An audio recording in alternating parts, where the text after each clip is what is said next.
Welcome, listeners, but take heed. We will say whatever we need to share our knowledge, thoughts, and joy, and even things that do annoy. Before we begin, please be aware, we have a tendency to swear. You have been warned, make no mistake, so join us now. We're for Fawkes' sake. Welcome to For Fawkes' Sake, a Harry Potter book movie compare and contrast podcast. I'm Karlee, and the board game loving Gryffindor to my right is Ellen. It is true. I do love a good board game, especially co-op board games. Yeah, those are always good. Yeah, Len and I always say it's the secret to a successful marriage. Yep. Co-op board games and separate bathrooms. Yep, separate bathrooms indeed. Makes a big difference. But let's just fly into the Phoenix flashback. Last week we covered the second half of Chapter 10, The House of Gaunt, and the absolutely no corresponding film scenes. We continue following Dumbledore and Harry through Bob Ogden's memory, where he greets the Gaunt family. He follows Mr. Gaunt into the house while addressing that Morphin has a court date at the Ministry. The small house is filled with dust, dirt, and a very sad and defeated daughter of Mr. Gaunt, Maripe. Mr. Gaunt is eager to show that they are above any silly Ministry laws because they are direct descendants of Slytherin and the Peveril family. After lots of pointless arguing, the Gaunt men turn on Ogden and he flees the scene. Harry and Dumble return to the office for a quick conversation where they discuss that the Gaunt family are Voldemort's relatives. During episode 213, Sassy Ogden, our Potter Pondering was, what are your thoughts on the entire backstory of the Gaunts being omitted from the movies? Bad. Yeah, I agree. Bad thoughts. Hey guys, it's Jackson with my Potter Pondering. What do I think about the Gaunts being left out of the movie? Hate it. Hate, hate, hate, hate, hate, hate, hate, hate it. Hate, hate, hate, hate, hate, hate, double hate, loathe entirely. No, seriously, it sucks. I mean, all this important stuff about Voldemort was left out. And the Gaunt family is one of the most important parts. Why? I don't get it. Why do they leave out the important shit? I mean, because they hate us and don't want us to be happy, obviously. Hi, this is Jessica. I have been waiting to talk about this.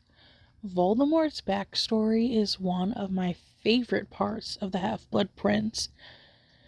They not only did a disservice to the fans who haven't read the books, but also to the story itself by leaving out all of these incredibly important details. Probably one of the things that I'm most disappointed about being left out in the whole series.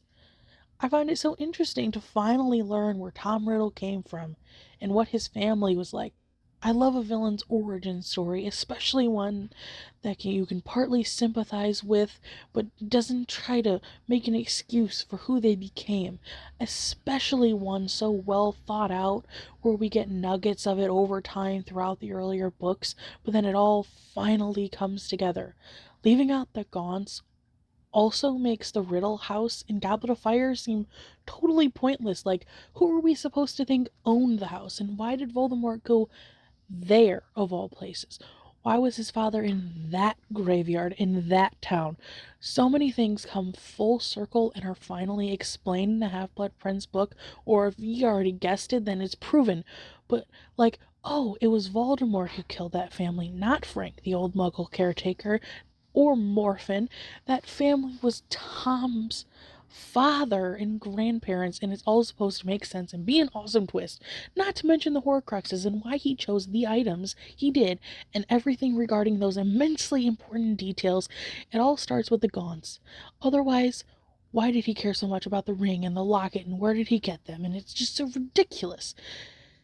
If they didn't have enough time to fit it all in, they could have done 2 parts of this movie. They could have made time, but instead they decided it wasn't important, which, again, just leads me to believe that Yates, Cloves, the other producers in suits at Warner Brothers, none of them actually read the books. The Gaunts are crucial to understanding Voldemort, and therefore crucial to his downfall and defeating him. And man, I can go on, but I won't. Okay, bye. Thank you so much for your responses. Our trivia question last week was, What other subjects are nonverbal spells now required in? Harry says they are now required in Transfiguration and Charms as well. Congratulations goes to Jessica Wallace. Yay! I really thought that I was going to be saying Callista again this week, but Jessica swept in there, just cutting her off, getting that trivia answer correct, and ending her 9-week streak. So close to double digits, but you know what? Considering how smart she is, I have a feeling we'll see her again. Or maybe Jessica will be starting up her streak. You never know. For now, let's dive into the first half of Chapter 11, Hermione's Helping Hand, and the somewhat corresponding film scenes. Chapter 11, Hermione's Helping Hand, Part 1.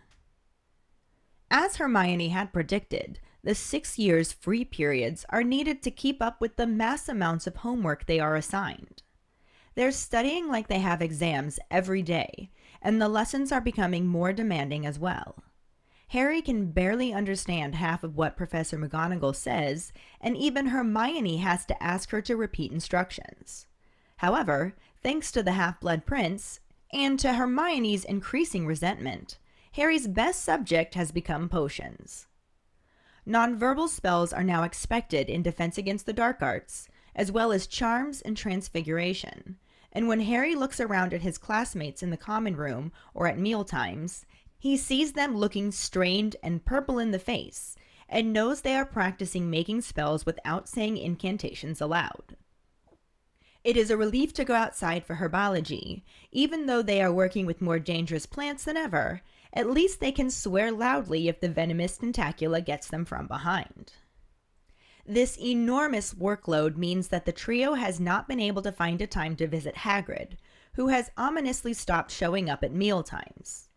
The few times they have passed him in the corridors, he mysteriously fails to notice them, and on Saturday morning at breakfast, Hermione insists they need to go see him and explain.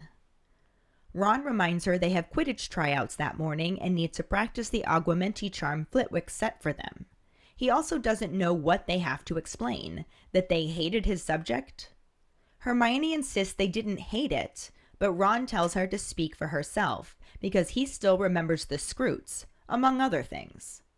When Hermione responds that she hates not talking to Hagrid, Harry assures her they will go down after Quidditch trials, though so many people have signed up to try out that it might take all morning. He expresses that he isn't sure why the team is so popular all of a sudden, and Hermione points out that it isn't Quidditch, it's him, since everyone knows he's been telling the truth, he's escaped Voldemort multiple times, and everyone is calling him the Chosen One. As she continues listing off the reasons Harry is more fanciable now, Ron continually pipes up with comments about his own scars and height, though Hermione just ignores him. The owl post arrives, and Harry, who wasn't expecting any mail, is surprised to see Hedwig with a large square package. A moment later, Pigwidgeon shows up with an identical package for Ron, and the two open them to find new copies of Advanced Potion Making. Hermione is thrilled, thinking Harry is going to return the graffitied copy, but Harry instead uses Diffindo to remove the covers from the new book and the old book and swap them, reattaching each with Reparo. Hermione isn't happy about this, but is distracted by the arrival of a third owl with a copy of the Daily Prophet. As she opens it and scans through it, Ron asks if anyone they know is dead, as he does every time she opens her paper. Hermione says no, but does mention more Dementor attacks and an arrest. Harry thinks this is good news, but is appalled to learn the arrest was of Stan Shunpike, who is suspected of being a Death Eater. He doesn't think there's any way that could be accurate, but Hermione reads on that he was arrested while talking about the Death Eater's secret plans in a pub. Both Ron and Harry think he was just trying to make it sound like he knew more than he did and doesn't know why the Ministry would take him seriously, but Hermione figures they want to make it look like they're doing something since people are terrified. The Pottle twins' parents want them to go home, and Eloise Midgen has already been withdrawn. This shocks Ron, who considers Hogwarts to be safer than their homes, since they have all the protections and Dumbledore, but Hermione points out that they don't have Dumbledore all the time. His chair at the staff table is currently empty, and she thinks he has left the school to do stuff for the Order, since everything is looking serious. Harry and Ron don't say anything, but he knows they are all thinking about Hannah Abbott being pulled from herbology to be given the news that her mother had been found dead. 5 minutes later, they leave the Gryffindor table to head to the Quidditch pitch and pass Lavender Brown with Parvati Patil. Knowing what Hermione just told him about the twins, he wasn't surprised to see the two best friends whispering to each other, looking distressed. He is surprised when Parvati nudges Lavender, who looks around and gives Ron a huge smile. Ron blinks but smiles back and sort of begins to strut. Harry has to hold back a laugh, and Hermione looks cold and distant the rest of the walk down to the stadium. The trials do take most of the morning, as what looks like half of Gryffindor has shown up, ranging from first years to 7th years, the latter group containing Cormac McLaggen, who steps forward to shake Harry's hand and remind him they met in old Sluggy's compartment. He tells Harry he's trying out for keeper, and Harry comments on how he did not try out the previous year. McLaggen explains that he was in the hospital wing during trials because he ate a pound of doxy eggs for a bet.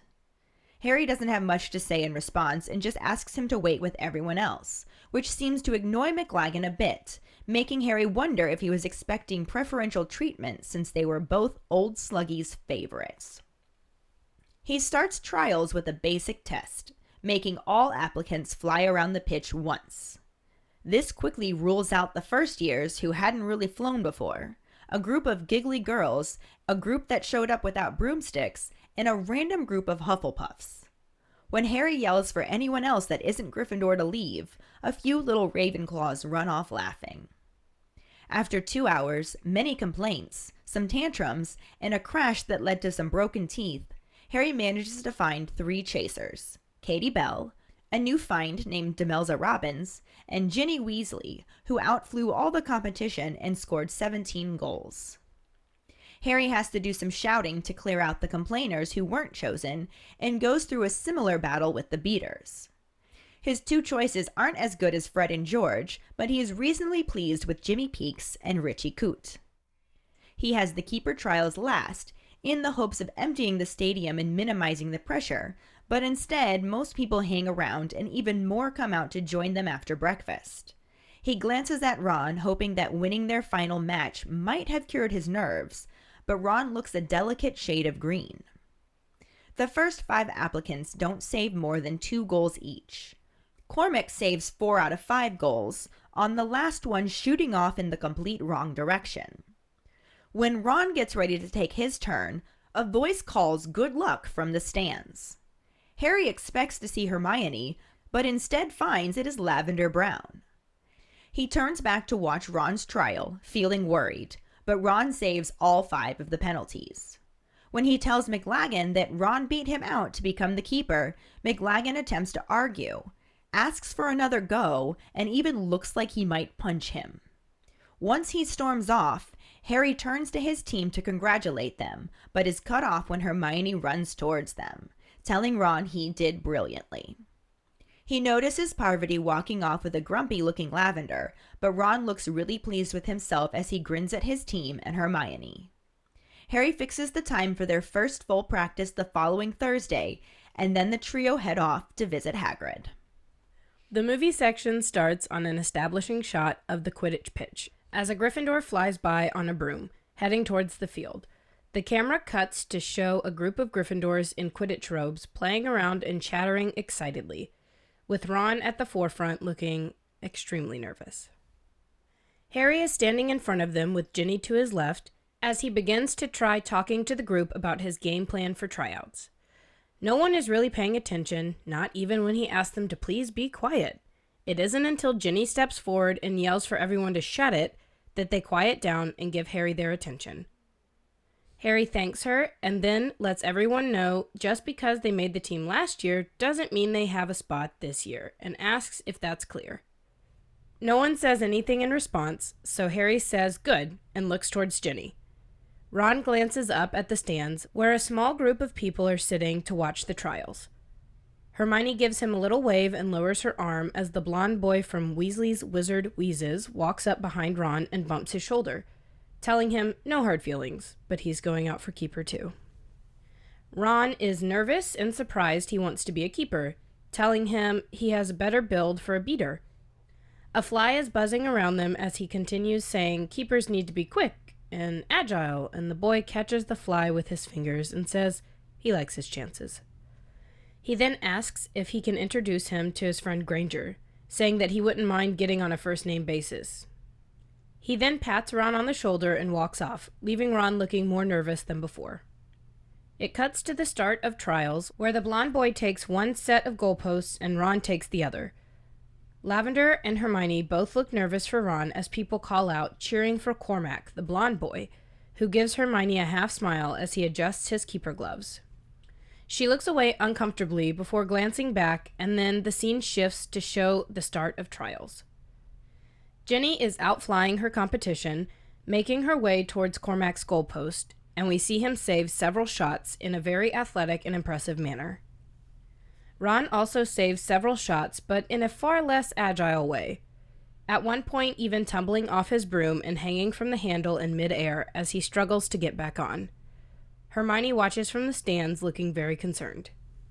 As Cormac readies himself for his final save, she whispers, "Confundus," and he's shunted to the side as the final shot goes through the hoop, leaving Hermione looking guilty, but also a little bit pleased, and Cormac looking very confused. On Ron's final shot, he ends up flipping upside down on his broom, but blocks the shot with the top of his head. The camera then shows Lavender cheering from the stands, calling him brilliant, as Luna and several others clap and cheer. So this section in the movie got a little Wackadoo. wackadoo. Wackadoo's a good word. Yeah. A little wackadoodle. We definitely had to take this section from a little bit later, skip over something to get it all to line up with how the book chapters are, because we used the books as the layout. Here's the proper layout. But it's nowhere near as bad as it was in the 5th book. So Hey, there's that. That's a positive. Like I said before, when we first sat down to watch this movie and line the movie scenes up to the book chapters, I was really surprised at how few chapters were just left out completely. They tried to at least put a hint of stuff in there. So that, was There good. was something we could tie to nearly every single chapter. Now, some of the halves of chapters end up missing movie sections. It is true. But this one in particular, there was actually a short scene right before this one that I was initially trying to include right here, but I was just like, we're going to push it to the next episode because it doesn't actually line up or pertain to anything that happened in the book chapter. So it just gets a little bit wonky. Bear with us. We'll try to keep this as organized as possible, but if you're confused, don't feel bad. We're confused too. Always. Anyway, the book chapter starts off a little bit before where the movie section picks up, because the movie section tends to jump right into what's going on to keep the plot moving forward.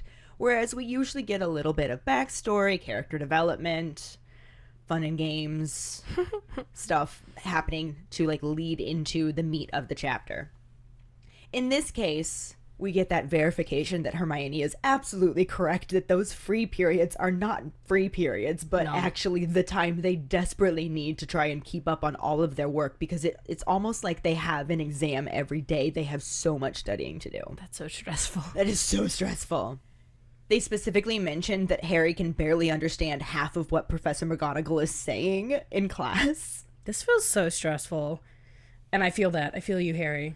Well, and she does specifically say earlier in the book that she didn't think Neville would be able to keep up with the coursework. So she knew. She knew it was going to get tough. hard. Yeah. But it even says that Hermione has to ask her to repeat instructions. So it's just like, okay, yeah. Wait, what? Yes, indeed. I'm following. I'm lost. I'm lost. Help me, please. On the plus side, for Harry anyway, not Hermione, thanks to the Half-Blood Prince, he is now the best in potions. It's his best class, which I'm sure that he never thought that would ever be a thing that he would think or experience or anything. I mean, that's true. And Hermione is not happy about this at all because she used to be the best in potions. Now, is her resentment from Harry not doing it the right way, quote? Or is her resentment just because she's not the best? Yes. Yeah, probably. You're right. You're right. I think it's both. a little column A, a little column B. Yeah. I was just waiting for you to get through the sentence so I could just say yes. Well, you know. The nonverbal spells are not only expected in Defense Against the Dark Arts, they are also having to try and use them in Charms and Transfiguration. Which was our trivia question. It was. And this is actually the moment when they say that, like, Harry looks around at his classmates studying in the common room or maybe at meal times, and they all just look strange and kind of purple in the face like they've overdosed on you-know-poo. We made that reference earlier.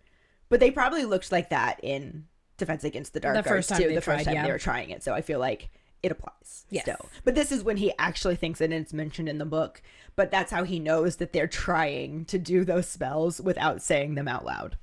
So is you-know-poo the opposite of a laxative? Yeah, that's what I would imagine. Yeah, that's what it sounds like. So if somebody gave me that, I'd be so pissed off. It would be nice if you're having running issues. a race or something. No, I'd say it would be nice if you were having issues with it, like, being too much. Why are we talking about this? Poop! We can just fucking move on. Let's just fucking move on. Poop. From poop. Anywho. Any poo. Aha! We're not moving on. Okay, no, we really are now. Okay, sure. So it says that it's actually a relief to go outside for herbology, not because the nice. classes are really that much easier, because they're working with far more dangerous plants than they ever have been. It's just nice to go outside, though. But it does say, being outside is nice, but it also says that they're allowed, maybe not allowed to, but they can swear loudly if a venomous tentacula gets them from behind unexpectedly. I So love that. it's got to be nice to be able to say things out loud and react out loud when you're frustrated, because if everybody is trying to do things non-verbally, you know those classrooms are probably really quiet, which sounds amazing to me, but those classrooms are probably really quiet, so if somebody fucks up and just goes, damn it! Everybody hears it and stops and stares. Yeah. So, but I do think that Professor Sprout is also running a good ship in her greenhouses and stuff. So I'm sure it's more of a calming class, because honestly, gardening is a very calming thing. Even though you're working with venomous tentacula. I'm sure it's still very zen. Yes. You're digging in dirt. You're getting your hands in the earth. You're getting to do like hard work. And it just probably, it's like a PE class, you know, like you hate it at first. And then you're like, get out and you're like, oh, I do actually feel good. It's the venomous tentacula that is the zenomous tentacula. But anyway, this huge workload that they have has prevented them from having any opportunity to go visit Hagrid, who has stopped showing up at meal times, which is concerning. Oh. And the few times that they have passed him, like in corridors or on the grounds or anything like that, he just ignores them. I understand he's upset, but like, could you let them explain? Right. And we do learn more about that, but it falls into next week's episode. Yeah. But they're all down at breakfast, and Hermione is like, no, we need to go see him and explain. And Ron's just like, we have Quidditch tryouts this morning. Ugh. And we have to practice the Aguamenti charm that Professor Flitwick gave us to learn. On top of that, he's kind of like, and what do we possibly have to explain? That we hated his subject? And Hermione's like, we didn't hate it. He says, speak for yourself. I still remember the Scroots. Not to mention other things, like having to take care of Grop. He's like, we'd be teaching him to tie his shoes if we stuck around. I don't like this side of Ron at all. It makes me feel like he's never been like really on board with being friends with Hagrid. And maybe it's unintentional at this point, but I think Ron's nerves about the Quidditch trials are getting to him in this moment. And he's pulling I'm wearing a Horcrux. Yeah. Because he kind of feels a little rude in this moment. And he can definitely be a little rude, but I just think... Luna says that in this book. I just think that he's kind of zeroed in on the stress of what he's dealing with right now and doesn't want to do anything to add more to it. Yeah. And isn't great at managing that. So it just comes out rudely, which is not an excuse, but... Yeah. Somebody needs to be like, dude, you're being a shithead. Yeah. I think that Hermione or Harry should have said that for sure. But I do think that it's unfair to say that they hated Care of Magical Creatures. Now, they may have not liked it the way that Hagrid taught it, but when they got to do, like, work with the Bowtruckles, those are so cute. I love a good Bowtruckle. And I feel like the things that they hated, if we want to use that word, is the extracurriculars that Hagrid set them to. Yeah, like ending up in the forest and having to talk to Aragog and his trying to kids get rid of trying a to eat him dragon and take care of one. I mean, like, yeah, he put him through some shit, which is why I don't like it when people say that Hagrid was a father figure to Harry. We've said that before. Like, when I was with Katie, like, we called him Funkle Hagrid because he's the fun uncle. He's not really a responsible adult. No, but I mean, his dad died when he was 12, so I guess he hasn't really had, like, a responsible adult. And his mom ran away. Like, you know, it'd be like that. He is a kind and caring person in Harry's life, for sure.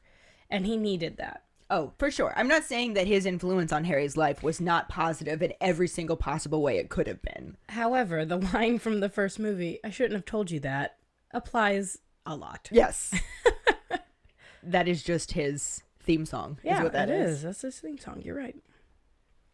We don't get this in the movie, though, which is disappointing. No.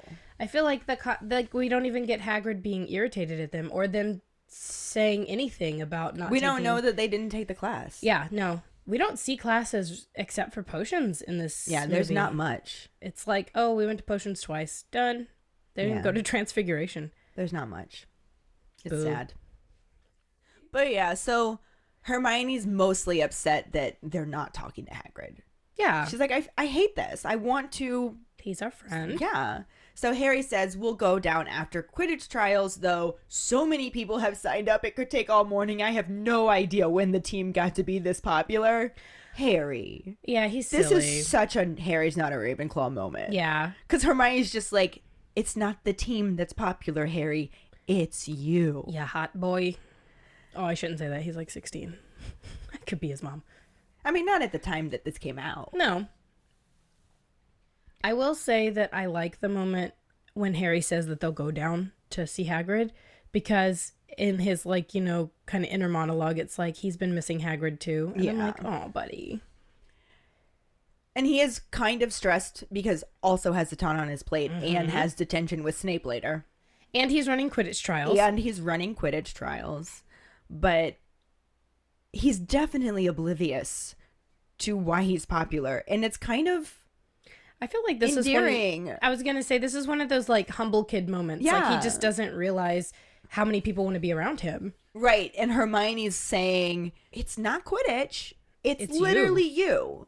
Now everyone knows you've been telling the truth. Mm-hmm. They all know that you've escaped Voldemort multiple times. And she says Voldemort in this moment, which I think is interesting because they, like, waffle back and forth with whether or not she says it. Mm-hmm.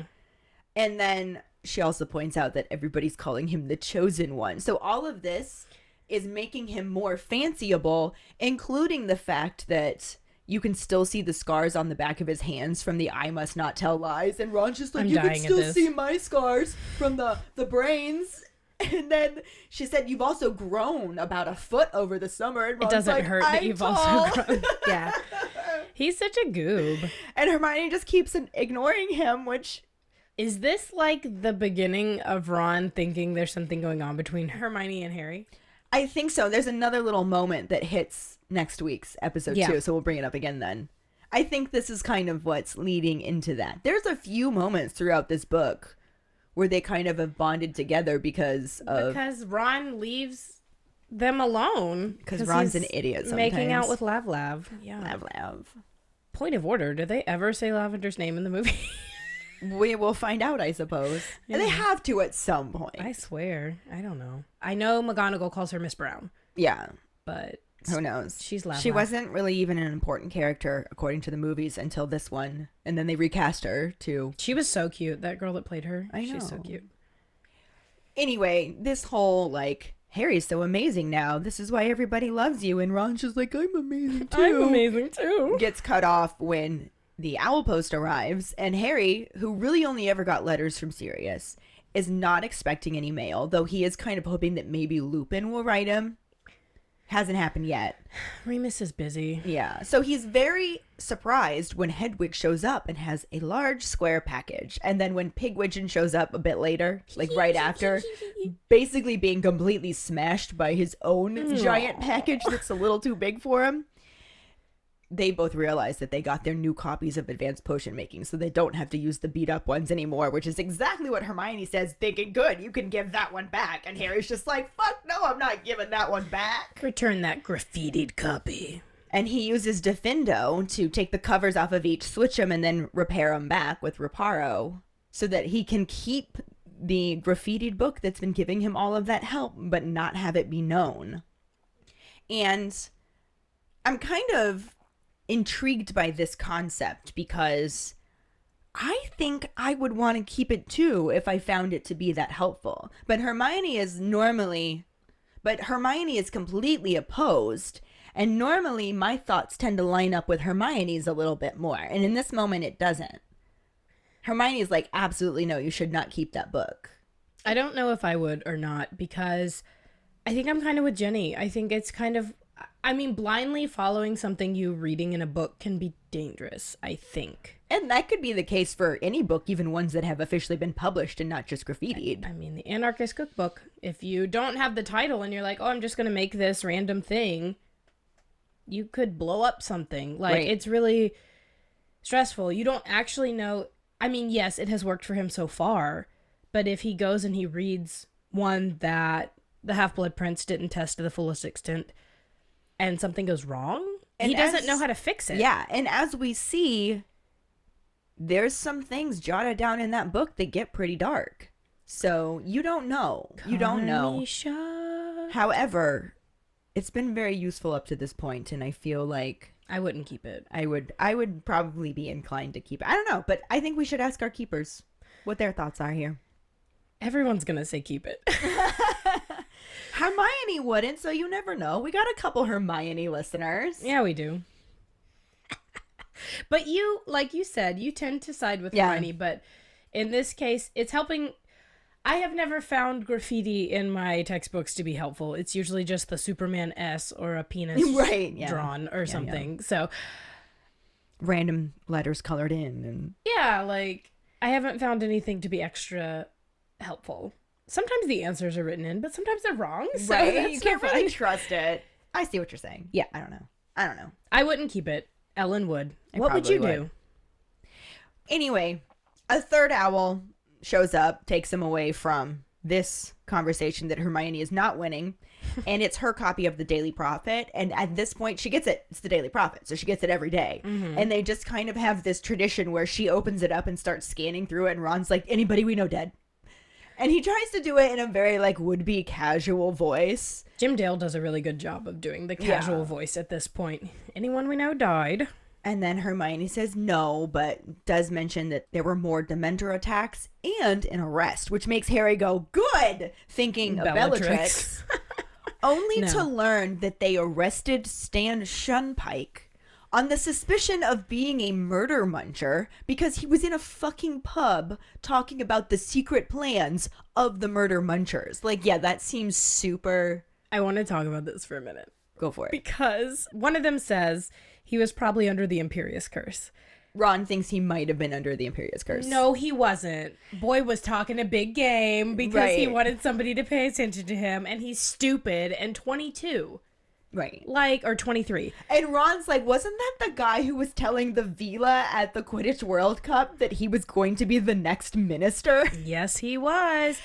That's why I think he absolutely wasn't under the Imperious Curse. No. I think he was just being a goober and trying to get people to pay attention to him. If he had been under the Imperious Curse, he wouldn't have been revealing secret plans unless they had him doing that in a way... like revealing non-actual secret, like red herring secret plans. But again, who's gonna fucking take Stan Shunpike seriously? Which is what Harry says. Like, I don't know what the Ministry's playing at taking him seriously. And Hermione's like, they probably just want to look like they're doing something because people are fucking terrified. I mean, I get that. And she does point out that the Pottle twins' parents, they wanted to take the girls home. And Eloise Midgen, her parents she's were like, already bye. been withdrawn. I'm so sad about Eloise Midgen. You know, Sweet she only girl. ever gets mentioned in like passing, but we never really But like meet rude her. passing, because Yeah. Ron's like, Eloise Midgen has terrible acne, and you're like, And her shut nose up. is a bit crooked, and now she's being pulled out of the school. She's just like the scapegoat. I hope her parents were like so forward thinking that they were like, deuces, we're going to America or Australia or something. Yeah, Bye. I don't know. So that happens, but we don't see that in the movies at all. Not really, which is why the one scene that we had that kind of reflected that bothered me, because Ron is completely shocked Yeah. that people are getting pulled out or wanting to get pulled out, because he thinks Hogwarts is going to be safer than their homes since they have all of the protective spells and Dumbledore.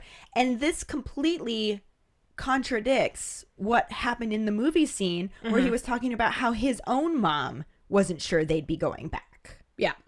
I agree. But that was the only taste we got of this attitude was from the Weasley perspective. And I don't believe for a minute that people in the Order who fully believe in Dumbledore would ever think that they wouldn't don't send wanna them send back to their kids Hogwarts. back, Like, yeah. I just don't believe that would be the case. I think this is a really interesting moment to show Ron's naivety about the world at this point. Kind of white boy privilege. Pure blood privilege is nowhere's going to be safer than my school or my house. Like, my parents have protected me my whole life. My headmaster has been protecting me. Even though he's seen these things, it's still kind of like Yeah. over his head. And he's just like, what in the world? Why are these people even freaking out? Like, you He know why hasn't people are been freaking out. directly touched by it yet. No, and it's very much, Even though he has family who has, it was before his time. yes. And it's very, I think Ron is a person that, unfortunately, he needs it to happen to him. Yeah. Which To is understand exactly why he did not withstand the Horcrux hunting as well as Harry and Hermione. And Harry points that out. He's Yeah. like, what'd you think you'd be back with your mom by Christmas? I bet he did. I don't Like- think he thought is what it really boils down to. Correct. He was like, I'm just going to go with my best friends because, He's definitely the most oblivious of the bunch, which is really saying something considering how oblivious Harry can be at times. yeah. But when he makes the comment that they've got Dumbledore, Hermione says, I don't think we have him all the time. And like, even in that moment, his chair at the staff table is empty. Can we take a moment and say, we don't have Dumbledore all the time, but we have fucking Minerva McGonagall. Right? She is the deputy headmistress. She is absolutely a badass, and she will protect you. We teachers are rather good at magic. I love it. Yes. She thinks that he's leaving school to do stuff for the Order because everything is getting so serious. And this is one of those things that, like you said, even though Ron knows about this, it didn't directly affect him, so it doesn't sink in the same way. But Harry's pretty sure that at that moment, they're all thinking about the fact that Hannah Abbott was pulled out of herbology and told that her mother had been found dead, and they haven't seen her since that point. This is the moment. This is the Neville moment. He knows, and he Yeah. goes, and he comforts her and takes care I of like her. that headcanon. accepted. Because I have goosebumps because it makes me sad about Hannah. I can't imagine being taken out of a high school class at 16 and being told that my mom had been found dead. Right. Even if I knew everything was going on, what did Hannah's mom do? Yeah, we never got any more detail on that. Like, she obviously had to probably be pretty high up in the ministry, would be my guess. And it's just headcanon that I like it. this is the moment. Because Neville knows. He knows how hard it is. Yeah. And if they were friends, you know. Especially herbology. Yeah. You know, I'm sure that she got pulled from herbology, so she's continuing it on at a higher level. Yeah, Like, she's with Neville at that high level, yeah. So I feel like they were probably friends and this happened and the comforting and then to get married and, I like it. and run cute things and teach at the school and they're just good together. Unless, of course, you're watching the movies and then he has the hots for Luna. I mean, I also like that. I wish it had been in the book, but you know, whatever. She We'll- marries a Scamander. We'll get It makes to more that sense. too. We will. But I'm so sad for Hannah. That makes me sad. Yeah. Yeah, no, that's really sad, and it's totally glossed over. It's Yeah, like it a is. sentence in the book, and that's it, and we don't learn anything more about it. And then it just transitions into them leaving Gryffindor table to head to the Quidditch pitch for trials. And on the way, they pass Lavender Brown and Parvati Patil, And Harry notices and connects That she's still there. that they look distressed Yeah. talking. And he's like, well, that makes sense because considering what he just learned from Hermione, he's like, well, that's not surprising. But he is surprised when Parvati nudges Lavender, who looks around, sees Ron, and just grins at him. This And crush started overnight. I know, but I love Ron's reaction to this when he's just like, what? And then starts strutting. He's such a goober. And Harry has to fight back laughter, but he's just like, no, Ron didn't laugh at me when I told him about Malfoy breaking my nose. I'm not going to laugh at him for getting all cocky because a girl smiled at him. But he does notice that Hermione is not holding back laughter. Hermione is kind of looking Irritated. pissed. I get it. When you like one of your friends in high school, but you don't want to tell them, and then you see somebody else flirt with them, and they kind of get a... And you're like, oh, Oh, okay, awkward. fuck you. He's mine. Obviously. As Harry predicted, the trials do take the majority of the morning because it looks like about half of Gryffindor showed up, and they have everything ranging from first years who have clearly never been on a broom Love it. before ever Me. to seventh years that all look very cocky and intimidating. And this group includes Cormac McLaggen, who we in the books know for sure who he is because we got introduced to him in old Sluggy's compartment as he steps forward and reminds Harry of as he shakes his hand. He tells him, Cormac McLaggen, just don't forget who I am, says he's trying out for keeper. And Harry's like, you didn't try out the previous year. This is my favorite line. Yeah, It's so he didn't funny. try out the previous year because he was in the hospital wing having, it sounds like, failed at taking a bet where he ate a pound I don't of think he failed. doxy eggs. No, I think that the way it made him feel is the fail. Like, that's okay. a fail. Yeah, I was that's gonna say, what he I ate mean the by whole that. thing of No, doxy he eggs ate for 'em, sure. but that's a fail. That is an epic fail. So this, to me, is like magical Jackass. Yes. I'm like, guys, I watched Jackass growing up. Like, I'd watch the shit out of that doxy egg eating fool. I would love especially to see a he's super magical hot. Jackass. That would be funny. I'm Cormac McLaggen, and this is Jackass. Now, I'm with Harry here. I have no idea what you say in response to I ate a pound of doxy eggs for a bet. Because he just doesn't say anything. Well, I'm glad you're alive. Yeah, okay, well, go wait over there with everyone else. And this seems to annoy McLaggen, which makes Harry wonder if he was expecting preferential treatment because they're both old Sluggy's faves. Well, you obviously don't know Harry Potter very well. Right? We don't get this conversation in the movie, which is disappointing, but we do get Ron and Cormac talking about trying out for keeper. Cormac is very confident. The guy that plays Cormac is very attractive. It does not look like he's 17. I don't think he is. He's probably in his 20s. Would He be my guess. probably is. So, like, I get it. Cormac's cockiness is very... That can be appealing to a certain extent. Yes. It definitely can cross a line and move into an arrogance that's blech. Which it does. And it definitely does, but Like, that guy might be really nice. Sometimes a little cockiness is fucking hot. It is, because it's an air of confidence. Yeah. And so having confidence about yourself makes you more attractive.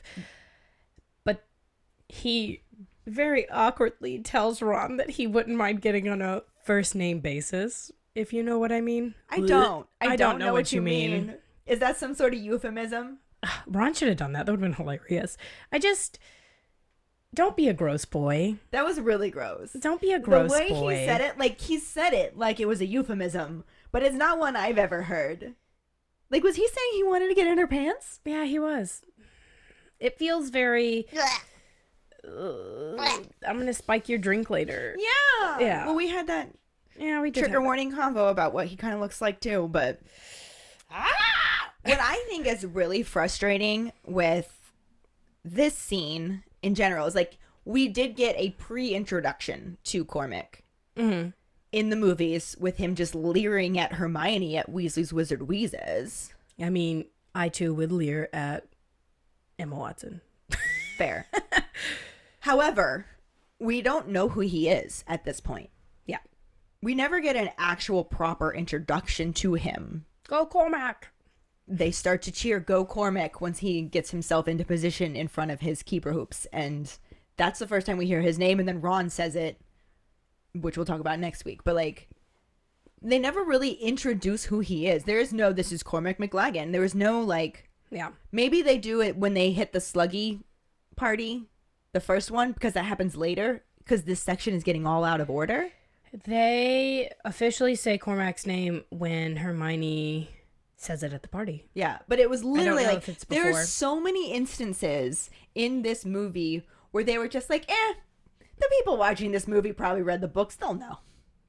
That's how it feels. It does feel like it that. It really feels that way, which is why I've always enjoyed watching this movie with people who haven't read the books, because then they have to ask me all of the questions and then I get to answer all of the questions, and you know I love that. I love answering a good question, So especially about Harry Potter. this movie is just notorious for, oh, if they read the books, they'll be fine. They'll know what's going on. They'll know what's going on. There's just so many things that they did not give us at all that we only know because we read the books. And I feel like the movie still flowed. It moved the plot forward. It definitely moved the plot forward. But there's so much missing. Like we said a couple weeks ago, it's naked Harry Potter. It is naked Harry Potter. There's just so much that you don't get that really helps you understand what's happening. You just get like Harry's skeleton. Right? Just the bare bones. And if you've never read the books, you don't know what you're missing out of, so it's not a I big guess that's deal. fair. It's not a big deal. It's still a good movie. It's very It's a terrible book adaptation, though. cute, teeny bopper rom-com. This one was always Len's favorite until I made him listen to the books on road trips. Then he was just like, there was so much. I'm like, I know. This is I bounce between this one being my favorite book and 3 because I love the storytelling behind it, the memories that we don't get. For me, it's definitely 3 and bounces between 3 and 7 because I love conclusions. I just like it when everything gets wrapped up. In a nice bow. Yeah. And everything gets tied together. And the author really is good at tying things together. We may not like her, but, she writes pretty good. She writes good stories. Like this particular scene when we see first years who haven't flown, a group of giggly girls, which includes Romelda Vane. I love the fact that he's like, we're going to do a basic test. I just want you all to fly around the Quidditch pitch once. And he divides them into groups of 10, which tells you how many people were actually a lot, there. yeah. Because in the movie, it was like maybe 15 people. Maybe, yeah.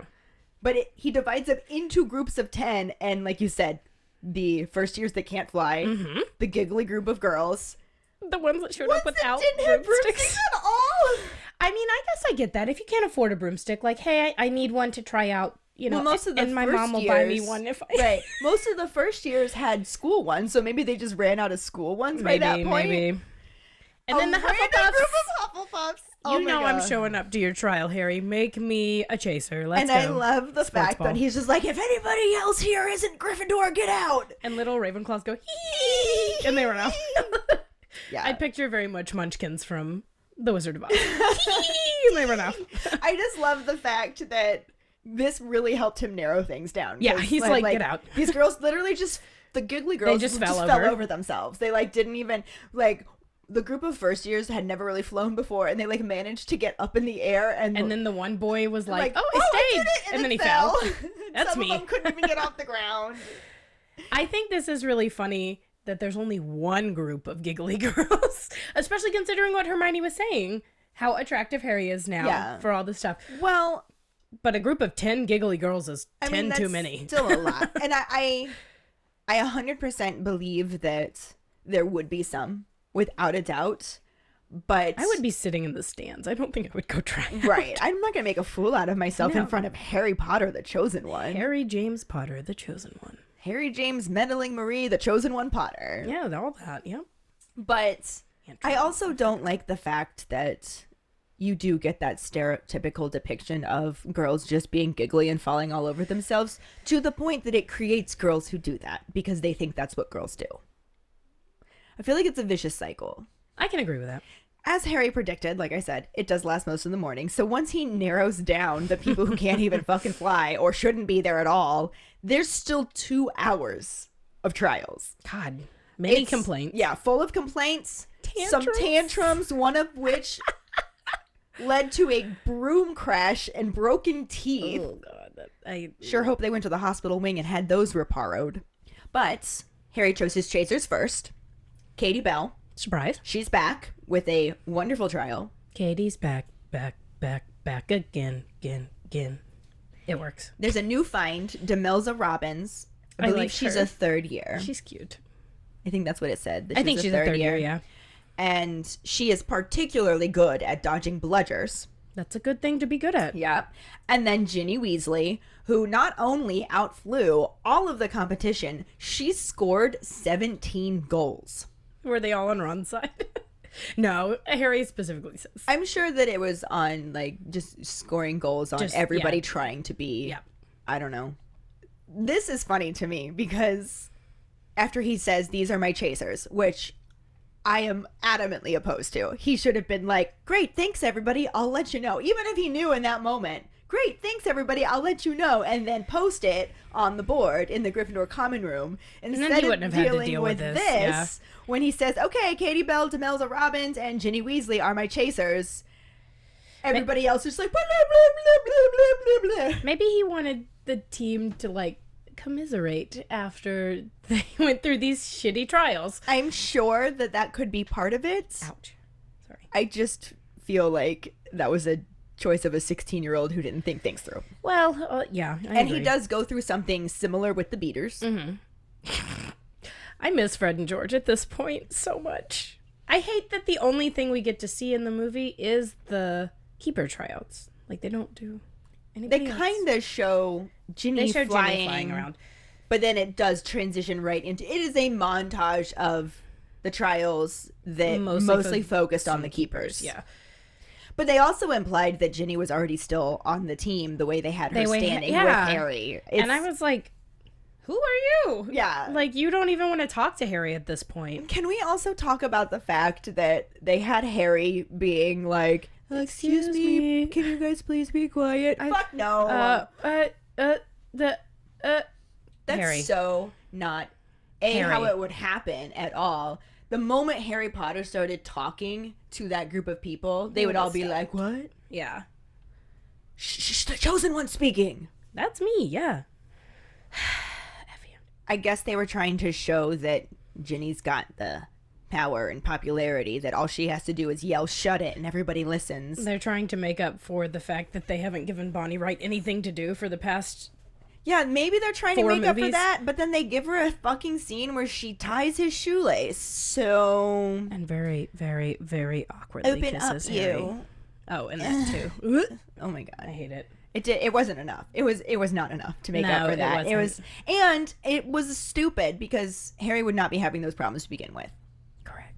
But he gets his 2 beaters, and clearly they're not going to be as good as Fred and George because whoever would be. They're twins. They're twins. They Especially. literally they're really think talented the and they're same. twins. Like, they barely would have to communicate about where to be and what to do and working together. And, That twin telepathy. but he's reasonably pleased with his choices, who are Jimmy Peaks and Richie Coot. Those are cute names. I don't know why, but They are. do sound cute. I think anytime you put an E sound at the end of a name, it automatically gets cuter. I mean, Richie is just a cute little... Like, his name is Richard, probably. Right. But they call Richie him Coot. Richie. That's so cute. Is he Richie Rich? No, he's Richie Coot. I'm sad. I want it to be Richie Rich. They are... I can imagine them being, like, 3rd or 4th years, being cutesy boys. Yeah. They're sweet. And the one is like kind of small but weedy and powerful, and the other one aims really well or Yep. something like that. I don't remember exactly how The they were wording, described, yeah.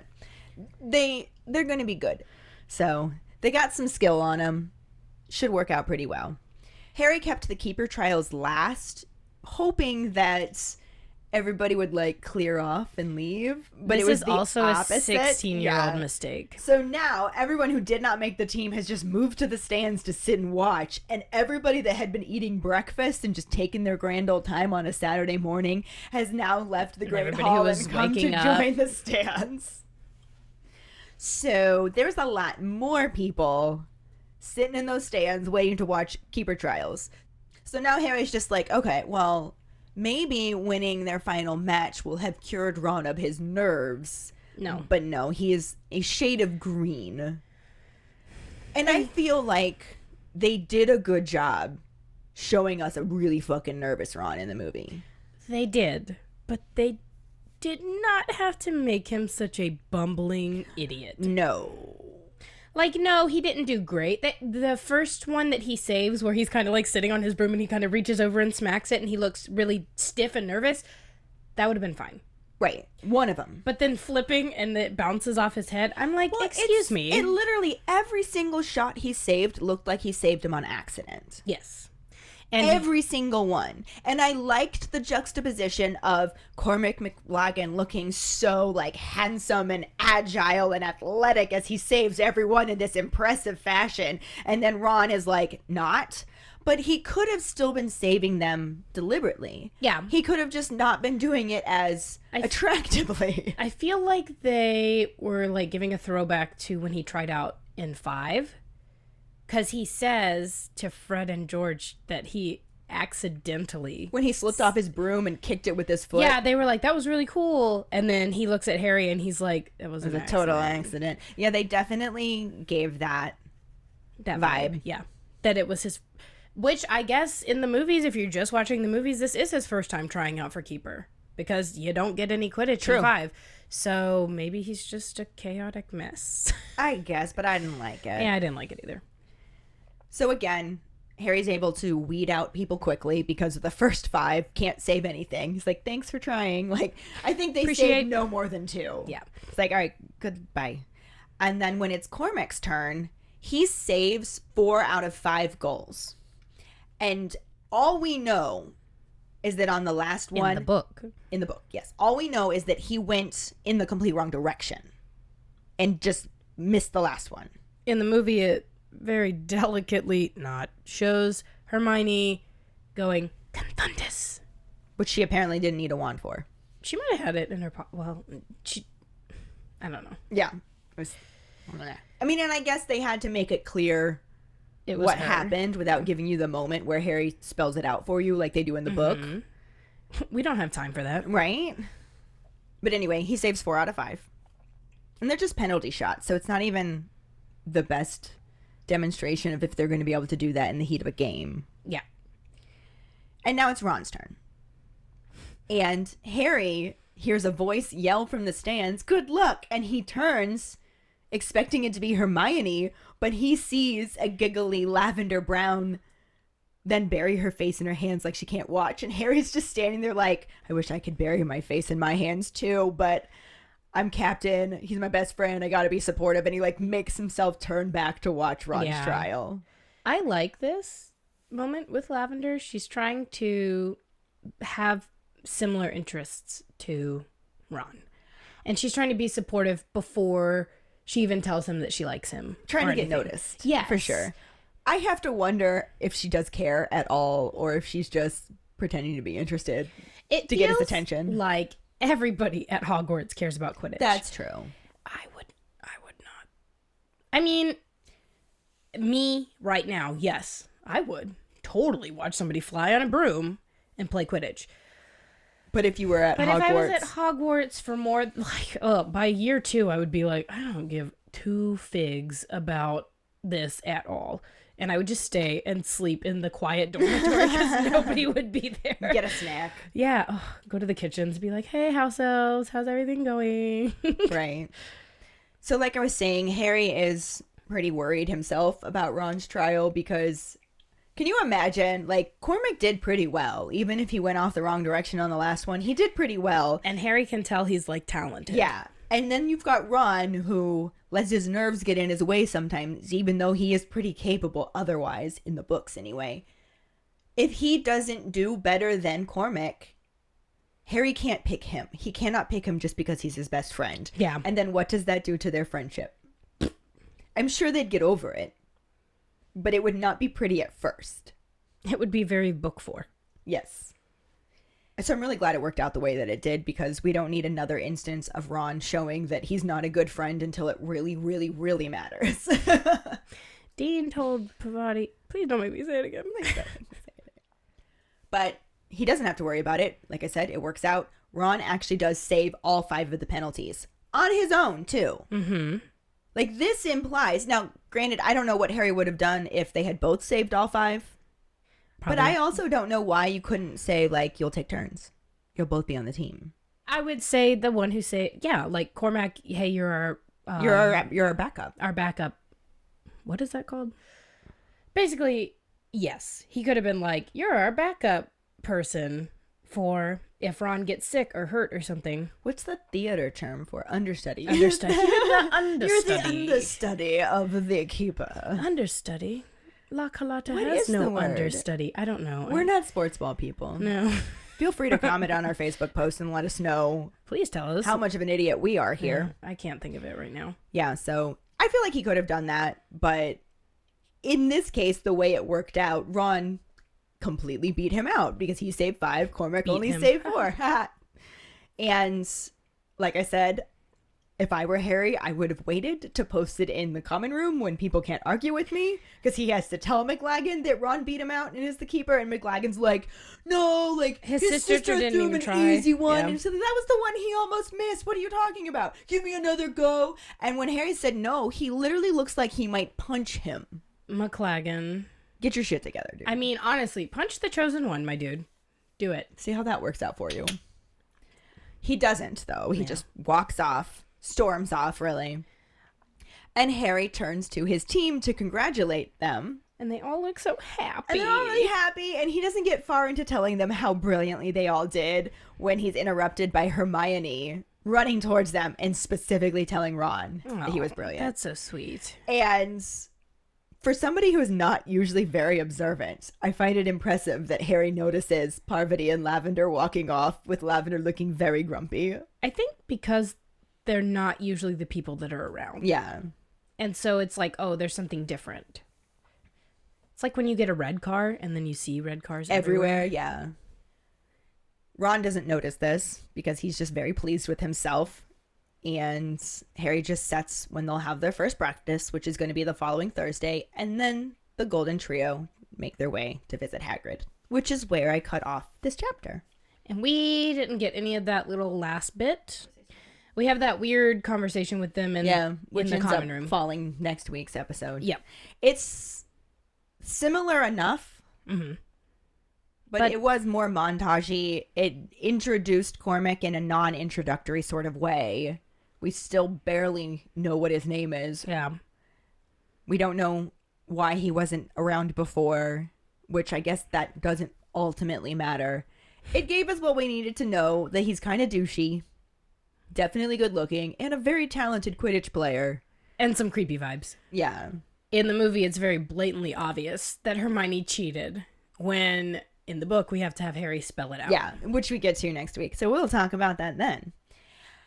Actor-wise, I mean, I feel like we've already talked about. Cormac, Bonnie Wright, Lavender.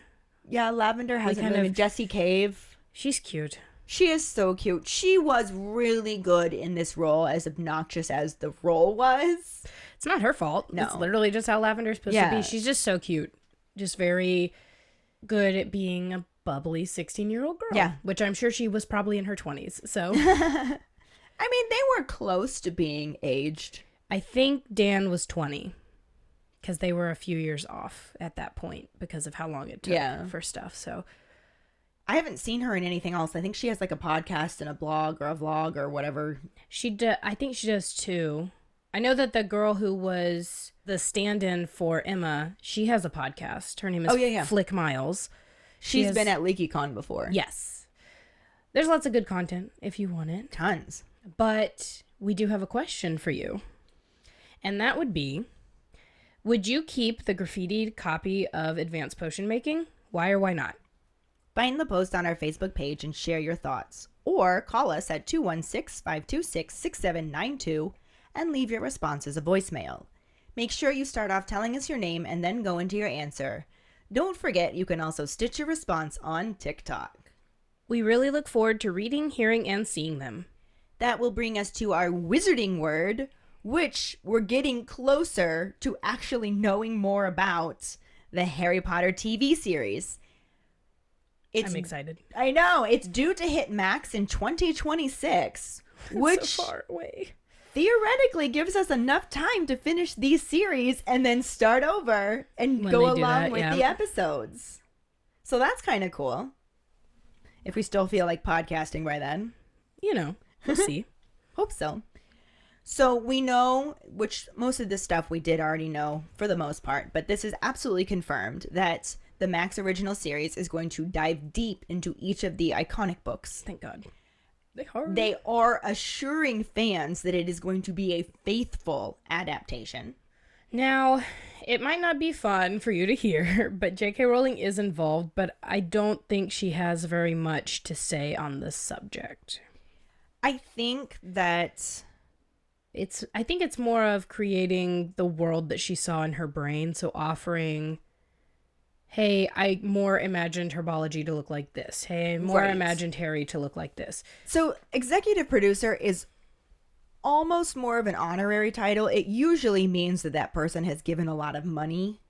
It is also the title they give to people who have been involved with the project for a long time. Like you'll see it with main actors in TV shows that get their way up to an executive producer status after being on the show that's run for 10 years because they start to become more involved in the creative process as well. Yeah, they start directing shows, Yeah. like on Friends. Yeah. And Bones, stuff like that has happened. But it also is used a lot when you want to attach a big name that is recognizable to a project. And then you can say Like- J.K. Rowling's Right. Harry Potter. So, like with Wednesday. Yeah. They attached Tim Burton's Tim Burton, name to it, even but though he he wasn't didn't really- have that much involvement Yeah. in it. Like he did some of it. He Which was is surprising because he it's was right up his part alley. of it, But it wasn't his project. yeah, he didn't do all of it. So this is not her project. It's just based on her worlds. We would not have this world if it weren't for her. It's true. And they are attaching her name to it because, unfortunately, for those of us that aren't pleased by that, there are still a lot of people who do like her and want her to be involved because it's her story. And I feel like I mean, I guess I can get that, but like, I don't necessarily have a problem with her making sure it stays true to the books. I just hope that everything that the community, because it's not her books anymore. If that makes sense, like they're everybody's now. this is our world. There's we own so it. many people involved in the creation of the movies, the TV shows, the video games, everything. Like so many people That don't now agree with have her. so much stake in this that it is their world as well. So she may have created it, but everybody else that has been involved along the way to make it what we know of it today, including the fans and the fan art and the fan stories, like everybody, You mean Cursed Child? yeah, everybody that has made it what it is today has made it better. Yeah, I agree. And I really hope that they are taking their viewpoints. Like, I absolutely love Hogwarts Legacy for how positive and inclusive it is. And they did that very much on purpose. Yes. And so I really hope we see more of that in this while it's staying faithful to the original stories. They're not going to do it, but it would be very heartwarming to see a kid find the Mirror of Erised and see them, if it's a boy, see themselves as a girl. Because I would like that. I've seen that fan art, like after she came out and said all the And that's the kind of turf thing, stuff. if they want to include that, she's not going to have any say on them doing that or not. I hope like she's not. she's not going to have that kind of power. She had an unprecedented amount of power when it came to making the movies, and they still got so much shit wrong because her veto power is very limited. Yeah. You get 5 vetoes. Right? Like there's only so much she can control. But her name still means something in the community. It's not always a good something. Yeah, that's true. A lot of times anymore, it's not a good something, but we still wouldn't have the world without her. That's true. We just also, it wouldn't be what it is without everybody else. And everybody else deserves the chance to do this. And new people deserve the chance to fall in love with it. That's very true. I can't wait for my son to be of the age where we can give him his Hogwarts letter and take him to Universal and let him actually get sorted into his Hogwarts house and stuff like that, because he did pick Ravenclaw. We did the 9 3/4 sorting, and he picked Ravenclaw very quickly, and I could see that. But he is a redhead, so I could also see him being a tiny Gryffindor. And I want him to have content to grow up and be inclusive and happy, watching, reading. I don't want him to grow up and think that the way that the author talks about people is acceptable. Right. And if Hogwarts Legacy and I would even Content say like that keeps Fantastic coming up. Beasts. Fantastic Beasts was very inclusive. I would say that if that is any indication, they are going to modernize, because these books were written in the 90s, you know, like they started them in the 90s. Yeah. I would like to see them It in was the a 90s. different time. Yeah. And I think that they are going to modernize them to fit with viewpoints Of today. of today. Yeah. And I think that's a good thing. It is, yeah. They did say that this is going to be 10 seasons, so they're either going to split books into, Like we've had to. yes, into 2 seasons, or Maybe have more. give us more content. Give me Cursed Child, please. Yeah. I'll watch that. I want to see it anyways, so I've read the script, but I want to see it, There's a whole article.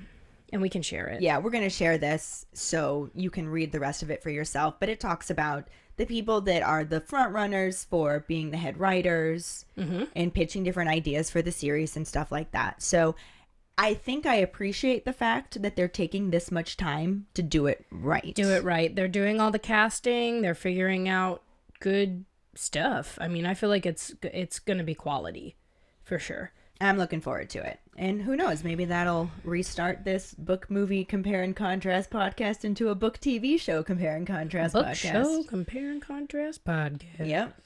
That basically wraps that up. So that will lead us into this week's trivia question, and that is, what will Harry be doing for his detention with Professor Snape? The first one who responds with the correct answer and the code word #NoNeed will get a sticker. Another way to get a sticker is to rate and review us through iTunes. If you don't have an Apple account, then you can write us a recommendation on our Facebook page. Make sure to email us at foxsakepod@gmail.com to let us know you did, and we'll get back to you to figure out which sticker you want and where to send it. Don't forget to find us and follow us on Facebook, Instagram, Threads, and TikTok at FoxSakePod. Following us on Podbean at FoxSakePod will get you the episode as early as possible and give you a leg up in answering the trivia question. You can also go to our website at forfoxsakepodcast.com to check out our For Fox's Sake and Harry Potter related merchandise for sale. Don't forget to subscribe to our YouTube channel, where we post our weekly podcast episodes, cooking show episodes, vlogs, bloopers, and other random videos. If you would like to become a patron, you can find us on Patreon at FoxSakePod. Patronage starts at $2 and will get you some awesome perks like For Fox's Sake swag, access to our Discord channel, chats, and more. Check out our page for details. Any support you can give is greatly appreciated. And join us next week when we talk about the second half of Chapter 11, Hermione's helping hand, and the corresponding film scenes that maybe sort of correspond with a different part, but not really. Thanks for listening. Hope you hear us again. I'm Carly. I'm Ellen, and we are For Fox's Sake.